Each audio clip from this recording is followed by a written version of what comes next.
दोस्तों, क्या आप जानते हैं भारत के अंदर एक ऐसा इंसान मौजूद है जिसे जेम्स बॉन्ड कहा जाता है और जिसने जेम्स बॉन्ड की तरह ही काम भी किया है। हम बात कर रहे हैं भारत देश के national security adviser Ajit Doval के बारे में, जो कि फ़िलहाल तो एक राष्ट्रीय सुरक्षा सलाहकार के तौर पर काम कर रहे हैं, लेकिन पिछले कुछ दशकों में खुफिया एजेंट के तौर पर उन्होंने देश के हित में जो भी काम किया है वो काबिले तारीफ है।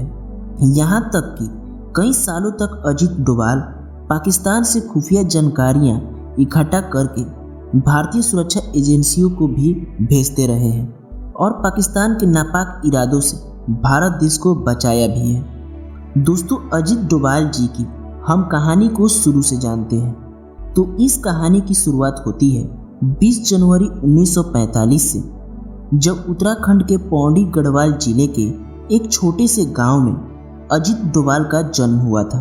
उनके पिता का नाम मेजर गुणानंद डोभाल था, जो कि खुद भी एक आर्मी ऑफिसर थे, जिन्होंने गढ़वाल राइफल्स में सेवा दी थी।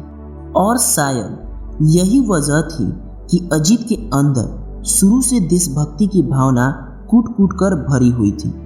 अजीत के पैदा होने के 2 साल बाद ही भारत देश को आज़ादी मिली थी।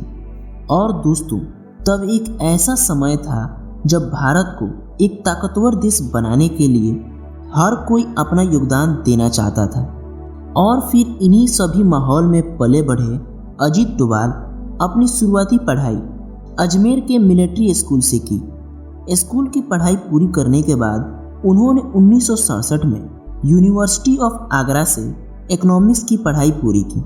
वो पढ़ाई के बाद कोई भी काम कर सकते थे, लेकिन उन्होंने देश के हित में काम करने के लिए आईपीएस ऑफिसर बनने का फैसला किया और 1 साल की तैयारी के बाद 1968 में यूपीएससी क्वालिफाई किया। एक आईपीएस अधिकारी के रूप में अपने कार्यकाल के दौरान उन्होंने पाकिस्तान में एक अंडरकवर एजेंट के रूप में काम भी किया है, जहां उन्होंने सफलतापूर्वक घुसपैठ भी की थी और विभिन्न आतंकवादी संगठनों के बारे में जानकारियां एकत्रित की। उन्होंने पाकिस्तान में 7 सालों तक काम किया और अपने कार्यकाल के दौरान उन्होंने भारतीय सुरक्षा एजेंसियों की काफ़ी मदद की। उनके इस योगदान के लिए उन्हें पुलिस पदक से सम्मानित किया गया था। 1972 में डोभाल को भारत की आंतरिक खुफिया एजेंसी इंटेलिजेंस ब्यूरो में शामिल होने के लिए चुना गया था। आईबी में अपने कार्यकाल के दौरान उन्होंने विभिन्न पदों पर कार्य किया और देश में महत्वपूर्ण खतरों से निपटने में उन्होंने महत्वपूर्ण भूमिका निभाई।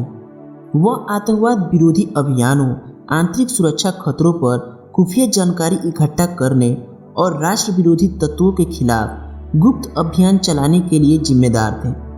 आईबी में डोभाल खुफिया अधिकारी के रूप में प्रसिद्ध हुए और बाद में उन्हें आईबी के डायरेक्टर ऑफ ऑपरेशन विंग्स के रूप में नियुक्त किया गया था।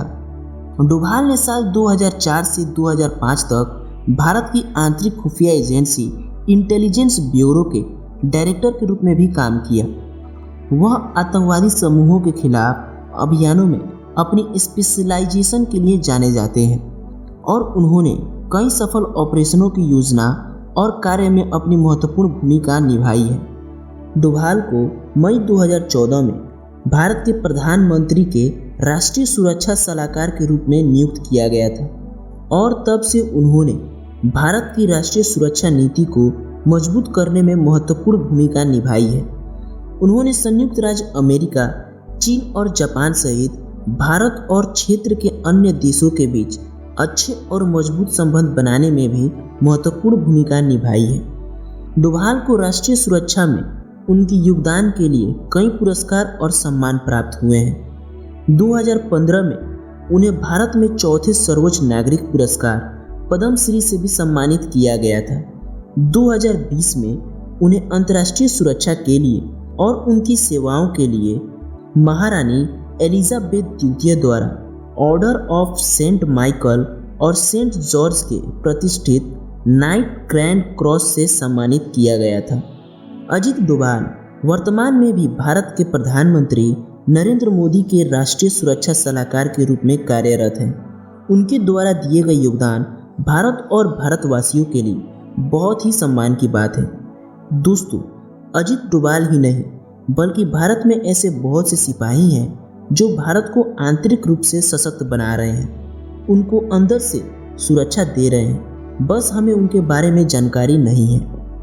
तो दोस्तों, कैसा लगा आपको यह जानकारी कि भारत में भी फिल्मों की तरह जेम्स बॉन्ड है जो भारत को अपनी जान से ज़्यादा सुरक्षा दिए हुए हैं? कमेंट में ज़रूर बताइएगा। वीडियो पसंद आई हो तो लाइक ज़रूर कीजिएगा और चैनल को भी सब्सक्राइब कर लीजिएगा। अपना बहुमूल्य समय देने के लिए बहुत ही धन्यवाद।